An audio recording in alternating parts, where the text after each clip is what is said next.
عجیب صورت ہے. بخاری شریف میں تقریباً 22 جگہ یہ واقعہ موجود ہے. مختلف فضائل میں بھی ہے، اجارہ میں بھی ہے، اور مختلف امام بخاری کے جو تبویب ہے، کمال فن ہے، اس میں پھیلا ہوا ہے. جہاد میں بھی ہے اور مغازی میں بھی ہے کہ ابو سعید خدری رضی اللہ تعالیٰ عنہ بما اصحاب کے کسی سفر میں تشریف فرما تھے. عرب دستور تھا کہ لوگ آس پاس آ کے رہنے والوں کا دریافت کرتے تھے کہ آپ کہاں سے آئے، کون لوگ ہیں، کہاں جا رہے ہیں، اور کتنے دن یہاں قیام کریں گے. اور اس کے بعد آبادی سے کھانا آتا تھا. یہ نفوس قدسیہ، روئے زمین پر ملائک کی جماعت، ان کے قریب میں آٹھیری اور وہ ٹس سے مس نہیں ہوئے. یہ حیران تھے کہ عرب دستور کہاں چلا گیا. اتنے میں اس قبیلے کے سردار کو کہیں سے سانپ نے ڈسا. فَسَعَوْا لَهُ كُلَّ شَيْءٍ فَلَمْ يَنْفَعْهُ. بخاری. ہر طرح کوشش کی، کوئی آرام نہیں آیا. ان کو کہا گیا کہ یہ سفید پوش آ کے یہاں ٹھہرے ہوئے نبی آخر زمان کے لوگ ہیں، ان سے تو پتہ کرو، شاید کوئی کام کاج بھی. وہ لوگ آئے اور انہوں نے کہا کہ دیکھیں، ہمارے امیر کو سانپ نے ڈسا ہے، ہم نے تو بڑی کوشش کی اور ہر طرح کے سپیرے اور دوائیں استعمال کی، امیر مرنے کے قریب ہو رہا ہے. ابو سعید خدری رضی اللہ تعالیٰ عنہ نے کہا کہ میں جاؤں گا اور دم کروں گا، وہ فائدہ ہوگا. لیکن میں یہ پوچھنا چاہتا ہوں کہ عرب دستور کے مطابق ہماری مہمانی یہاں ضروری تھی یا نہیں؟ انہوں نے کہا ضروری تھی.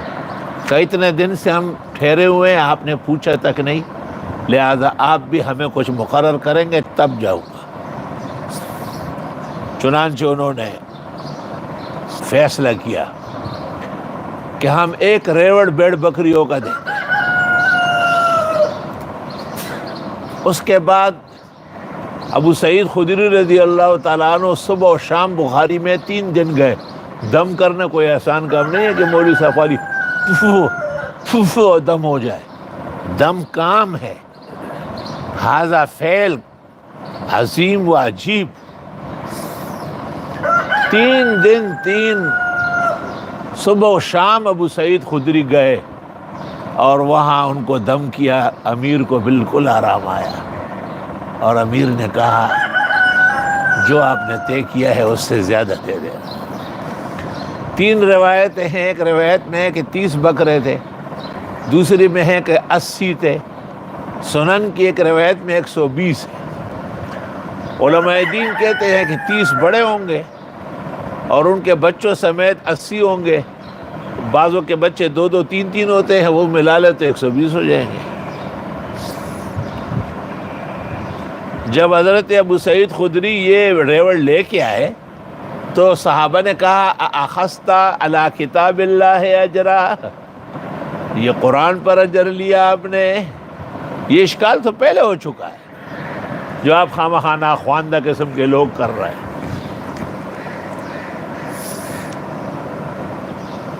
چنانچہ مدینہ منورہ پہنچ کر رسول مرسل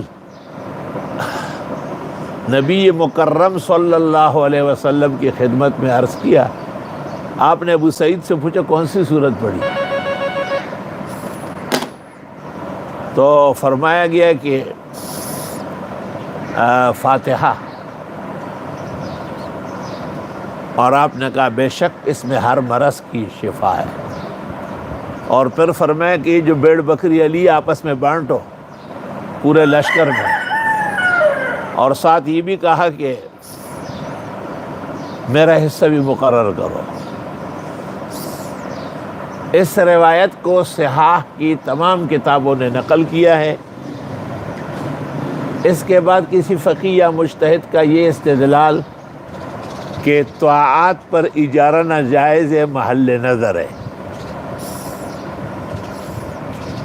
اور پھر یہ استدلال کرنا کہ قرآن پڑھنے والا خواہ قرآن خوانی کرے یا قرآن پڑھنے والا تراویح میں پڑھے، اس کو کچھ اکرام اور اعزاز کی نیت سے دینا ناجائز ہوگا۔ اس عاجز اور فقیر کو یہ تمام استدلالات علی خلاف ما عہد عن رسول اللہ صلی اللہ علیہ وسلم معلوم ہو رہی ہے، اس لیے اس قسم کی تمام فتاویٰ کبار کے ہیں یا صغار کے، اس عاجز کے نزدیک رد ہے وہ، کیونکہ ان میں سے کوئی بھی پیغمبر کے ساتھ نبوت میں شریک نہیں ہے، آپ نے وہم تک ظاہر نہیں کیا۔ یہ استدلال کرنا کہ امور دنیا پر جائز ہے، حضرت بنوری نے کہا والعلت تقتضی ان تعم، یہ استدلال کرنا کہ امور دنیا کے لیے تو خیر ہے لیکن امور آخرت ایصال ثواب کے لیے منع ہے۔ شان ورشا کہتے اکف لسانی عنہ، میں اپنی زبان کبھی بھی ایسی نہیں چلاؤں گا، یعنی یہ بھی غلط استدلال ہے۔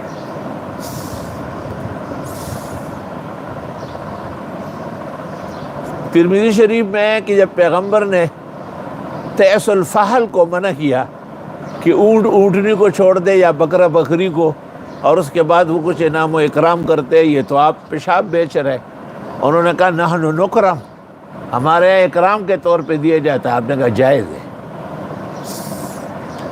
تو پیغمبر نے جب اس کے اصل معانی اور اصل ماحول سمجھ لیے تو فتویٰ بدل دیا، یہ فتوے نہیں بدلتے ہیں، اور ہر سال میرا اور ان کا جو ہے نا گتما گتمی ہوتی ہے، میں ان کے لیے تکڑا ہوں اللہ کے فضل سے۔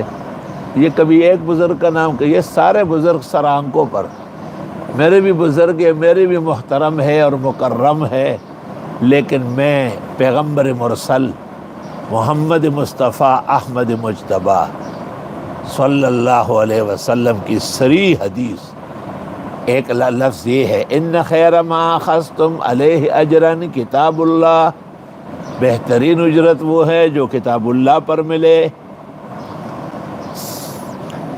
اور ان احق ما اخذتم علیہ اجرا کتاب اللہ، سب سے حقدار اجر تو وہ ہے جو قرآن پڑھے اور پھر ملے، تو قرآن خوانی پر لینا دینا صرف جائز نہیں باعث ثواب ہے، تراویح کے حافظ کو کچھ لینا دینا صرف جائز نہیں، اس زمانے میں واجب کے درجے میں یقیناً اکرام ہے، اور اسی فتوی پر میں قائم ہوں اور قائم رہوں گا، اور ساڑھا پلہ بھاری۔ اللہ تعالیٰ جزائے خیر دے ندوے کے اس فقیہ کو جس نے القاموس فی الفقہ لکھا ہے، اور اس نے مانعین کے بھی ادلہ نقل کیے اور مجوزین کے بھی، اخیر میں لکھا مانعین کے ادلہ کمزور کچے پھیکے پھیکے، اور مجوزین کے ادلہ صحیح درست اور زوردار ہیں۔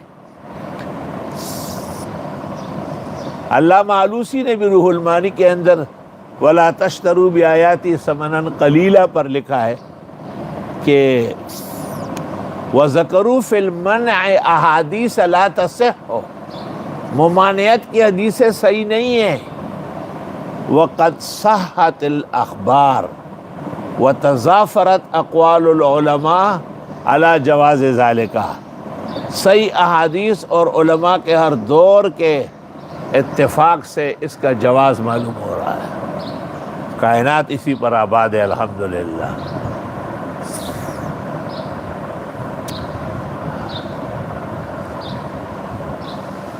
تو مفسرین قائل ہے، فقہا قائل ہے، محدثین قائل ہے، تو میں نہیں جانتا کہ اپنے بعض بزرگوں کو عند الفتاویٰ یہ حدیث مستحضر نہیں ہوئی تو معذور ہے، معاف ہے۔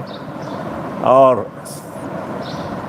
میں نے آج تک کسی معتبر فقیہ، خواہ وہ دلی کے علماء ہو یا دیوبند کے حضرات ہو، جنہوں نے اس حدیث کے جواب دیتے ہوئے ممانعت کا فتویٰ دیا ہو۔ اس کی مثال ایسی سمجھ لی جائے، جس طرح جمعے کے دن فجر میں الف لام میم سجدہ اور سورۃ دہر پڑھنا سنت طریقہ ہے، لیکن بعض فقہاء نے لکھ دیا کہ کبھی کبھی چھوڑا کرے تاکہ فرض و واجب نہ سمجھا جائے۔ ان فقہاء نے جو یہ بات کہی وہ اس لیے کہ معجم الصغیر طبرانی کی جلد 1 صفحہ 80-81 عبداللہ ابن مسعود کی روایت ان کو نہیں ملی، جس میں ہے وَكَانَ يُدِيمُ ذَلِكَ، اور یہ ہمیشہ پڑھتے تھے۔ امام طحاوی نے کہا کہ جمعے میں اعلیٰ بھی پڑھا گیا، غاشیہ بھی، جمعہ بھی، منافقون بھی، قاف بھی، قمر بھی، تو یہاں بھی پڑھا ہوگا۔ لیکن ہمارے بعض معتمد مدرسین نے جواب دیا کہ اوسع علماً ابو جعفر طحاوی ہے، لیکن آپ کے پاس بھی کوئی روایت نہیں ہے، صرف قیاساً کہہ رہے ہیں۔ لہٰذا پیغمبر نے جمعے کی فجر میں سجدہ و دہر جب پڑھی ہے تو ناغہ نہیں کیا ہے۔ چنانچہ جمال الدین ذیلئی رحمۃ اللہ علیہ نصب الرایہ 4 جلدوں والا جلد 2 صفحہ 6 پر لکھتے ہیں ففیہ سنتان، جمعے کی فجر میں الف لام میم سجدہ و دہر پڑھنے میں 2 سنتیں ہیں، قراءتہما والدوام علیہ۔ اور مولانا عبدالحی صاحب لکھنوی السعایہ میں لکھتے ہیں جن بزرگوں نے کہا کبھی کبھی ناغہ کرے فَكَأَنَّهُمْ لَمْ يَبْلُغْهُمُ الْخَبَرُ، گویا ان کو یہ حدیث کان یدیم ذالک نہیں پہنچی، والحمدللہ علی ھذا۔ اس طرح جتنے بزرگوں نے ہندوستان کے یا دیوبند کے یا بعد کے اکابر و صالحین نے، متقین اور پارساؤں نے قرآن کریم کے سلسلے میں عذر و احتیاط کچھ پابندی لگائی، اس عاجز اور فقیر کے خیال میں وہ اس حدیث سے ماوراء باز ہے، اس لیے لا یلتفت الیہ ولا یعمل بہ۔ رہ گئی یہ بات کہ ابن عابدین نے ایک کتاب لکھی ہے شفاء العلیل وبل الغلیل فی ابطال الوصیۃ بالختمات والتحالیل۔ ابن عابدین سے اس میں سینکڑوں زیادات ہوئی، وہ افراط و تفرید کا مرتکب ہے، اس لیے شاہ انور شاہ کہتے ہیں کہ اس نے سرے سے بے اور شراء کو سمجھا ہی نہیں۔ در مختار میں جو بے و شراء کی تعریف ہے اس کے مطابق قرآن کریم پڑھنا، خواہ قرآن خوانی ہو یا تراویح میں ہو، اس پر لینا دینا جائز معلوم ہو رہا ہے۔ دیکھیے حضرت شاہ صاحب کی توجیحات فضل الباری مولانا عبدالرؤوف والی میں، اور جلد پنجم میں حضرت شاہ صاحب کہتے ہیں کہ ضرورت کیا تھی فقہاء کو کہ اس کو کتاب الاجارہ میں لا رہے تھے، یہ اجارہ ہے ہی نہیں، اس پر اجارے کا کوئی تعریف صادق ہی نہیں آ رہی ہے، یہ تو باب المروت والصلہ ہے۔ بزرگان دین، علماء، طلباء، قرآن سنانے والے حفاظ، قرآن شریف کے پارے پڑھنے والے طلباء و عوام، یہ تو ان کے ساتھ احسان ہے۔ هل جزاء الاحسان الا الاحسان ولا تنسوا الفضل بینکم۔ چونکہ اس دوران عزیزم حافظ قاری محمد انور شاہ بھی آ کے بیٹھ گیا، اس لیے ایک طرفہ تماشا سناتا ہوں۔ طرفہ تماشا یہ ہے کہ ابن عابدین کے استاد طحطاوی، جس کے در پر بھی حاشیہ ہے 12 جلدوں میں، اور مراقی پر بھی حاشیہ ہے۔ علامہ ابن عابدین کہتے ہیں کہ میری کتاب شفاء العلیل وبل الغلیل فی ابطال الوصیۃ بالختمات والتحالیل دیکھ کر امام طحاوی نے کہا کہ آفرین، آپ نے حق ادا کر لیا اور بزرگوں کو اور مسلمانوں کو ایک ورطہ غفلت سے بچایا۔ یہ غزو، یہ میدان طحطاوی موجود ہے کتاب الاجارہ میں، اس نے قطعاً ابن عابدین کی تعریف نہیں کی، بلکہ اس نے منع کیا ہے کہ اس کو ناجائز کہنے والے غلطی پر ہیں۔ البتہ اس نے دو تاکیدات کی ہے، ایک تو یہ کہ نیت اکرام کی ہو، اور دوسری تاکید یہ کہ کم نہ دیا جائے، زیادہ دیا جائے۔ فَلَا تَشْتَرُوا بِآيَاتِي ثَمَنًا قَلِيلًا۔ تو معلوم ہوتا ہے کہ علامہ ابن عابدین اعلی اللہ مقامہ، جو ہمارے فتوے کی زینت بھی ہے اور ضرورت بھی ہے، مگر بندہ بشر ہے۔ شفاء العلیل وابل الغلیل فی ابطال الوصیت بالختمات والتحالیل میں اس نے کچھ افتراعات اور جعلیات جمع کی ہے، جس کی واضح و زندہ تابندہ مثال طحطاوی کا اپنا نظریہ اپنی کتاب حاشیہ در میں ہے، اور وہ کہتے ہیں کہ میری بڑی تعریف کی ہے، بڑی دعائیں دی۔ وہ کدھر ہے وہ دعائیں اور تعریفیں؟ کتاب میں تو نہیں ہے۔ اس لیے کہا جاتا ہے کہ امام الاثر محدث کبیر آیت من آیات اللہ حضرت اقدس مولانا محمد انور شاہ صاحب رحمۃ اللہ علیہ فرمایا کرتے تھے کہ مجھے ابن عابدین کے تفقع نامنظور ہے۔ ایسی فحش غلطیاں ہم جیسے ایک طالب علم وہ پکڑ رہا ہے، تو وہ عالم جو بحر ذخار تھے، اور وہ عالم جو امت میں منفرد آئے ہیں، اور وہ عالم جس کے سامنے فقہ، حدیث، تفسیر، آثار و اخبار ایسے پڑے ہوئے تھے جیسے مٹھی میں کسی کا ہو۔ اللہ جانے کہ کتنے مقامات ہیں جو علامہ ابن عابدین کے محل نظر ہے۔ اگر اللہ تعالیٰ نے توفیق دی، ورنہ محمد انور شاہ تیار ہو جائے اور اس پر کتاب لکھے، شفاء العلیل وابل الغلیل فی اثبات الوصیت بالختمات والتحالیل۔ ابطال پذیوری کا فی اثبات الوصیت والختمات والتحالیل۔ اور ابن عابدین نے یہ مسئلہ کہ طاعات پر اجارہ ناجائز ہے، حنفی کتب سے نہیں، معتزلہ سے لیا ہے، خوارج سے لیا ہے، کیونکہ معتزلہ اور خوارج دونوں کے ہاں ایک کا عمل دوسرے کو مفید نہیں ہے۔ ہمارے نزدیک ایک کا عمل دوسرے کو مفید ہے۔ اس واسطے علامہ ابن عابدین نور اللہ مرقدہ سے اس مسئلے کی تحقیق میں یا اس کے ترسیل میں کچھ فروغ گزاشتے ہوئی ہے۔ عفا اللہ عن سیئاتہم وزلاتہم وکذا عن سیئاتنا وزلاتنا والمعصوم من عصمہ اللہ۔ یاد رہے کہ حضرت اقدس امام الاثر مولانا انور شاہ کی طرف اس وقت 4 شروح منسوب ہیں۔ ایک فیض الباری جو مولانا بدر عالم اور مولانا عبد القدیر اور مولانا عزیز الرحمن نے حضرت بنوری کی نگرانی میں جمع کی، اس میں بھی جواز ہے۔ دوسری شرح مولانا عبدالرؤوف ہزاروی نے جمع کی 4-5 جلدوں میں، 5ویں جلد بھی ہے اس کی۔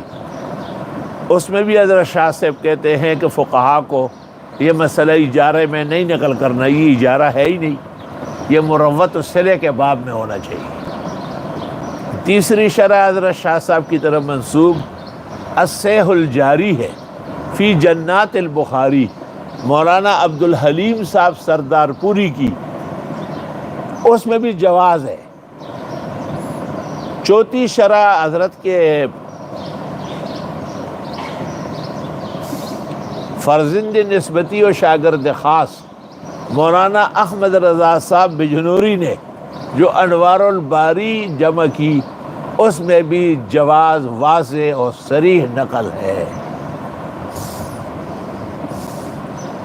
میں سمجھتا ہوں کہ اس مسئلے پر میں نے جو میرے ذمہ تھا اس سے تحقیق کر لی، اور مسلمان بخوشی طلباء سے پارے پڑھوائے، اور انہوں اعلیٰ ترین قسم کا شربت، پستے، بادام کا، حفظہ کا پلائے، اور ان کا کھانا بکرے اور مرغے کا قورمہ کھلائے، بروس کھلائے اور ان کو ایک ایک جوڑا یا تان دے، 5-5 10 ہزار روپے ہر ایک کو دے، اور حافظ قرآن جو تراویح میں سنائے اس کو ایک طرف بٹھائے، دوسری طرف اس کے ساتھ نوٹ ڈالے اور قاری محی الدین کو اس میں تولے۔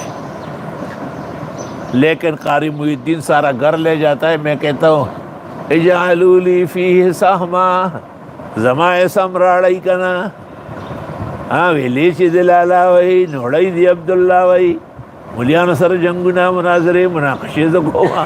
او فیضان مزید کا شکر الحمدللہ، اللہ ان کو ہمیشہ عیش و عشرت، عزت دین و دنیا